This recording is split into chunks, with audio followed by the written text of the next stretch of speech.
অল্প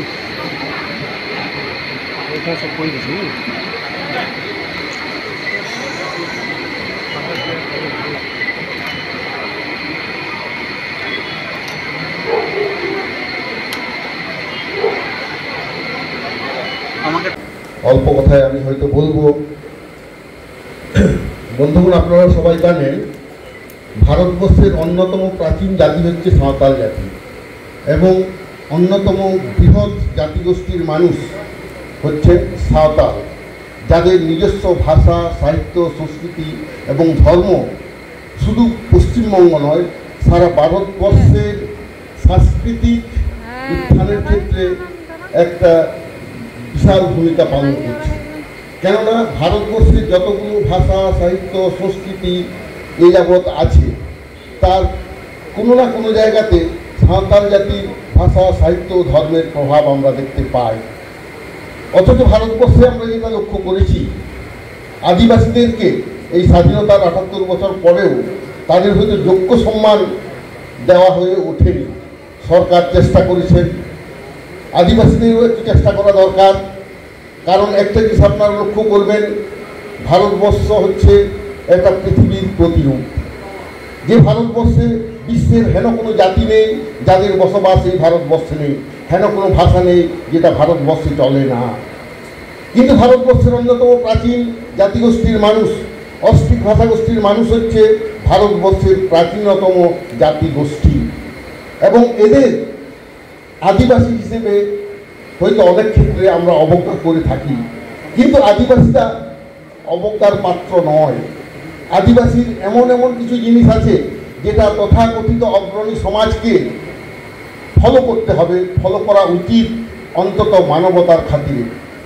আমরা যে ডাউরি সিস্টেম আমরা লক্ষ্য করি, তথাকথিত উন্নত সমাজে বরপণ প্রথা কুরে কুরে খাচ্ছে নিষ্পাপ নিরীহ নারী জাতিকে রীতিমতো অত্যাচারিত হতে হয় ওই বরপণ প্রথার জন্য। কোনো কোর্ট, আইন, আদালত এই প্রথাকে বন্ধ করতে পারে না যদি না সমাজ এগিয়ে আসে। সেই রকম কঠিন সময়ে আপনারা লক্ষ্য করবেন এই ভারতবর্ষের বুকে সাঁওতাল জাতির মধ্যে সেই বরপণ প্রথা এখনো দাঁত ফোটাতে পারেনি। তার প্রধান কারণ হচ্ছে সাঁওতাল সামাজিক সংগঠনের দৃঢ়তা। আপনারা জানেন সাঁওতাল সমাজে মাঝি, নায়কে, গোডের, জগ মাঝি, পারানিকদের নিয়ে যে সমাজ ব্যবস্থা, এক একটা সাঁওতাল ভিলেজ হচ্ছে এক একটা প্রশাসনিক একক। Each Santal village is an administrative unit, যেখানে শিশু জন্মলাভ থেকে শুরু করে বিবাহ এবং পারলৌকিক সমস্ত রকম কাজ মাঝি ম্যাডামের নেতৃত্বে চলে। তো সেই রকম সমাজে বিবাহ নামক যে সামাজিক কাজ, সেখানে কোনো বরপণ প্রথা প্রবেশ করতে পারেনি। এটা তথাকথিত অগ্রণী সমাজকে শিখতে হবে, জানতে হবে। এই যে সাঁওতালি ভাষা ভারতবর্ষের বুকে একমাত্র আদিবাসী ভাষা বলা যায় যেটা ভারতের সংবিধানে স্বাধীনতার ৫৬ বছর পরে অন্তর্ভুক্ত হতে পেরেছে, বহু সংগ্রাম এবং লড়াইয়ের পরে। কিন্তু সেই আদিবাসীদের ভাষা হিসেবে আমরা যদি একে অবজ্ঞা করি তাহলে আমাদের ভাষা শিক্ষা অসম্পূর্ণ থেকে যাবে। আপনারা নিহার রঞ্জন রায়কে শুনেছেন, সুনীতি কুমার চট্টোপাধ্যায়কে জানেন। এইসব প্রথিত যথা যারা শিক্ষাবিদ, যারা ভাষা গবেষক, যাদের খ্যাতি দেশের গণ্ডি ছাড়িয়ে আন্তর্জাতিক স্তরে ছড়িয়ে গেছে, তারা পর্যন্ত বলেছে ভারতবর্ষে যতগুলো আমরা দেশি শব্দ ব্যবহার করি বিভিন্ন অগ্রণী ভাষায়, তার অর্ধেকেরও বেশি কিন্তু এসেছে এই সাঁওতাল জাতির ভাষা থেকে, সাঁওতালি ভাষা থেকে। এমনকি যে হিন্দু নারীদের শাঁখা এবং সিঁদুর হচ্ছে সবথেকে সম্মানের প্রতীক, আজকে যে অপারেশন সিঁদুর চলছে, সেই সিঁদুরের যদি আপনারা অরিজিনটা ঘেঁটে দেখেন হিন্দু ধর্মে পাবেন না, পাবেন সাঁওতাল সমাজে। সাঁওতালদের মধ্যে একমাত্র সিঁদুর ব্যবহার হয়, শাঁখা ব্যবহার হয়, যার ঐতিহাসিক তথ্য আছে। আপনারা বরং জানতে পারেন, ডক্টর অতুল সুরের বইও পাবেন এবং আরও গবেষক আছেন যারা বলেছেন এই শাঁখা সিঁদুরের ব্যবহারটা সাঁওতাল সমাজ থেকে তথাকথিত আধুনিক হিন্দু সমাজ গ্রহণ করেছে। তো সেই রকম একটা সামাজিক ভিত্তি, ধর্মীয় ভিত্তি, ভাষাগত ভিত্তি যে জাতির উপরে দাঁড়িয়ে আজকে আমরা আছি সেই জাতি সম্পর্কে আমাদের একটু জানতে হবে। আমরা বহু চেষ্টা করেছি সাঁওতালি ভাষার সাংবিধানিক স্বীকৃতি আদায়ের জন্য। আমরা আদায় করতে পেরেছি 2003-এর 22শে ডিসেম্বর তৎকালীন প্রধানমন্ত্রী অটল বিহারী বাজপেয়ীর সঙ্গে ঐতিহাসিক আলোচনার মাধ্যমে। এবং আমি সৌভাগ্যবশত এই কথাটা বলছি, আজকে এখানে বলার সুযোগ পাচ্ছি, আমি সেই ঐতিহাসিক বৈঠকে মিলিত হয়েছিলাম তৎকালীন প্রধানমন্ত্রী অটল বিহারী বাজপেয়ীর সাথে 22 ডিসেম্বর 2003 সাল। আমার মাতৃভাষার সাংবিধানিক অধিকার আদায়ের সেই ঐতিহাসিক মুহূর্তের আমি একমাত্র জীবিত সদস্য। এবং এই জন্য আমি গর্বিত। আজকে এই সাঁওতালি ভাষা পশ্চিমবঙ্গের 10টা বিশ্ববিদ্যালয়ে স্নাতকোত্তর স্তরে পড়ানো হচ্ছে এবং প্রায় 50টারও বেশি কলেজে স্নাতক স্তরে পড়ানো হচ্ছে। সাঁওতাল জাতির ভাষা, সাহিত্য, সংস্কৃতি আজকে বিশ্বের দরবারে ভারতবর্ষের সম্মানকে তুলে ধরতে পেরেছে। সাঁওতালি ভাষা হচ্ছে একমাত্র ভাষা ভারতবর্ষে যেটা শিক্ষার মাধ্যম হিসেবে এই পশ্চিমবঙ্গে 2008 সালে স্থাপিত হয়েছে সাঁওতালি মাধ্যম। সেই সাঁওতালি মাধ্যম 2008 সালে শুরু হওয়ার পর থেকে সাঁওতালি ভাষা বা কোনো একটা আদিবাসী ভাষা যে শিক্ষার মাধ্যম হতে পারে এটা প্রমাণ হয়েছে। আজকে এই যে 76 বছর পদার্পণ করলো আজকে আমাদের কলকাতা মোড়ে, এখানে আমি অত্যন্ত গর্বের সাথে উচ্চারণ করব, সবকটা নাম আমি বলতে পারবো না, তবু তৎকালীন নায়িকা ছিলেন মঙ্গলচন্দ্র সরেন, তখনকার বিধায়ক ছিলেন, উনি প্রথম নায়িকা ছিলেন অর্থাৎ পূজারী। এই জাহের প্রতিষ্ঠার ক্ষেত্রে যাদের অবদান ছিল তাদের মধ্যে অন্যতম ছিলেন আমার নিজস্ব দুই আত্মীয়, একজন আমার দাদু সম্পর্কে ছিলেন বিজয় সরেন আর আমার নিজস্ব মামা ছোট মামা জ্যোতিলাল মান্ডি। তো তাদের প্রতিষ্ঠিত আজকে জাহেরে আমাকে এখানে সম্মানিত করা হয়েছে, তার জন্য আমি অত্যন্ত কৃতজ্ঞ আমাদের সংগঠকের কাছ থেকে। তার না হলে এই ঐতিহাসিক বিষয়গুলো হয়তো আপনাদের সামনে তুলে ধরতে পারতাম না। এবং এটা শুধুমাত্র একটা অনুষ্ঠান করে আমরা যদি সরে যাই তাহলে কিন্তু অনেক কিছু বাদ পড়ে যাবে। আজকে ভারতবর্ষের সমস্ত আদিবাসী একটা অস্তিত্বের সংকটে পড়ছেন। হ্যাঁ, এবার আমরা যেটা লক্ষ্য করেছি, আজকে সারি ধর্ম আন্দোলনে আমরা দিল্লি পর্যন্ত পৌঁছেছি সাঁওতাল জাতির জাতিসত্তা রক্ষার জন্য, সারি ধর্মকে মান্যতা দেওয়ার জন্য। আমরা কৃতজ্ঞ পশ্চিমবঙ্গ সরকারের কাছে।